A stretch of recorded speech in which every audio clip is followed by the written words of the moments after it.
राष्ट्रीय नाम को भी जिनके माध्यम से धुंधला गया और उलट गया, उनका क्या भरोसा है?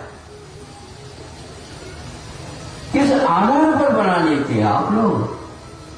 वहां पर किसी ने भी अपने देश के नाम को परिवर्तित नहीं कराया, तो भारत के लिए क्या हो गया बताओ? कभी दिमाग चलाया आप लोगों ने? नहीं।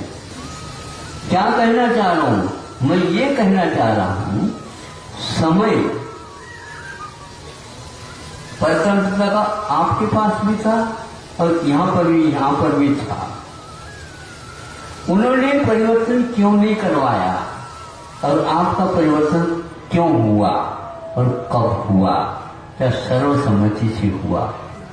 ये आक्रमण एक प्रकार से जानबूझ करके किया जा रहा, एक, क्योंकि नाम का यदि अनुवाद परिवर्तित होता है तो हमें बताओ कौन सी भाषा में नाम का परिवर्तन होता?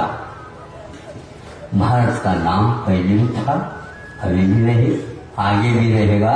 इसको इंडिया बनाने वाले एक प्रकार से भारतीय संस्कृति से अनभिज्ञ है और आज पढ़े लिखे होने के उपरांत भी इसको सौभाग्यशाली मानते हैं। वो स्वयं माने किंतु दूसरे को मनवाओ नहीं। इसलिए सब कुछ स्वतंत्रता मिलने के उपरांत भाषा की स्वतंत्रता जब तक नहीं, तब तक देश की उन्नति आप कर ही नहीं सकते।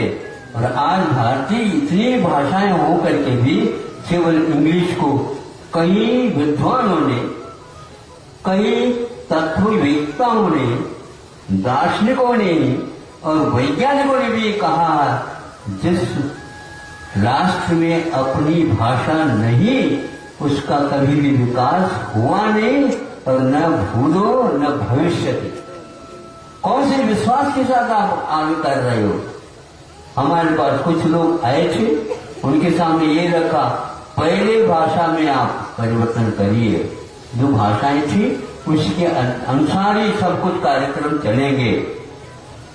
सोचते हैं, सो जाओ, कभी भी आप उन्नति नहीं कर सकते। भावाभिव्यक्ति अपनी भाषा में की जाती। एक व्यक्ति मिला जो शोध के बारे में चर्चा चल रही थी, उनके लिए विदेश नीति पर अनुसंधान अथवा शोध प्रबंध लिखना था। तो ठीक है, विषय विदेश नीति पर है। उस समय उन्होंने कहा कि मैं इसको बहुत ही अच्छा लिख सकता हूं और आपके लिए प्रेरणा है, मैं लिखूंगा, लेकिन मेरा अनुबंध एक और है। वो ये है कि मैं इसको अपनी भाषा में लिखूंगा, अनुसंधान। हम इंग्लिश भाषा में इसको नहीं, इंग्लिश भाषा में इसका हम प्रबंधन नहीं करेंगे, है? अभी इंग्लिश के अभाव में तो कोई भी व्यक्ति थीसिस लिख ही नहीं सकता, अनुसंधान कर नहीं सकता। शोध प्रबंध तो इंग्लिश में ही होगा। तो हमने कहा इंग्लिश से भी ज्यादा हमें अच्छी अभिव्यक्ति के साथ मैं अपनी मातृभाषा में ही लिखूंगा। और मेरी मातृभाषा चूंकि वहां वहीं के उसी देश के थे, प्रदेश के, हिंदी है और हिंदी में ही लिखूंगा। सभी नेताओं ने इत्यादि ने विरोध कर दिया। उस समय कार्यकाल चल रहा था इंदिरा जी का, उन्होंने भी बहुत आग्रह किया, नहीं हमने आपको चुन लिया कि आप इसमें लिखो, लेकिन इंग्लिश में लिखो, इसका बहुत महत्व बढ़ेगा, गौरव बढ़ेगा, नाम होगा। हाँ नहीं, नाम जो होता है, गौरव जो बढ़ता है काम से होता है, नाम से नहीं। क्या मेरे पास भाषा नहीं है? क्या उस भाषा में अनुसंधान किया नहीं जा सकता? इसका अर्थ यह है जब तक इंग्लिश नहीं आया था यहाँ पर, उस समय कोई अनुसंधान ही नहीं होते थे। चोटी के विद्वान थे और अनुसंधान के लिए विश्व के सारे नालंदा विश्वविद्यालय में अनुसंधान होता था, शोध प्रबंध लिखे जाते थे। और कोई क्षेत्र में होता था और तक्षशिला में होता था, कितने थे विश्वविद्यालय अब याद भी नहीं है। और घर घर में उस समय गुरुकुल और ऐसी पाठशाला चलती थी जो कहाँ से प्रबंधन होता था, कहाँ से प्रबंधन नहीं, ये सारा का सारा इतिहास पठनीय है। और चंद व्यक्तियों ने इसके मर्म को समझा नहीं और दूरदृष्टि नहीं रखी। गांधी जी ने इसके बारे में ललकारा था, ये ठीक नहीं कर रहे हो, मैं इसका समर्थक नहीं हूँ, किंतु वोटिंग की नीति के माध्यम से अथवा अधिकार के माध्यम से इसको दबाया गया। ये स्वतंत्रता का कार्य है ही नहीं, ये तो बहुत अभी भी गुलामी चल रही है। और इसके बारे में और भी हम कह सकते हैं, लेकिन हमारी भी एक सीमाएं होती हैं कहने की भी, सोचने की भी। यदि इस दिशा में अभी भी सोचते हैं तो आपकी उन्नति पक्की है।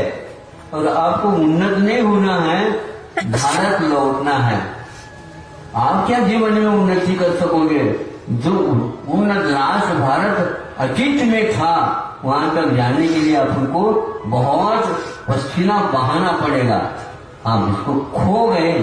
स्वर्ण अक्षरों में रखने योग्य स्वतंत्रता मिली, किंतु आप लोह अक्षर में भी नहीं लिख सकते। ये बिल्कुल भारत के लिए अभिशाप सिद्ध हो गया। फिर भी अभिशाप को वरदान सिद्ध किया जा सकता है।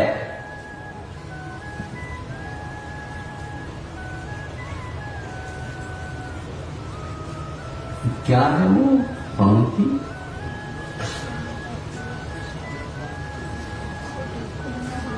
साधना अभिशाप को वरदान बना देती है, भावना पाषाण को भगवान बना देती है। विवेक के स्तर पर, स्तर से नीचे आने पर वासना इंसान को शैतान बना देती है। इसके अर्थ को अब आत्मसात कर लीजिए।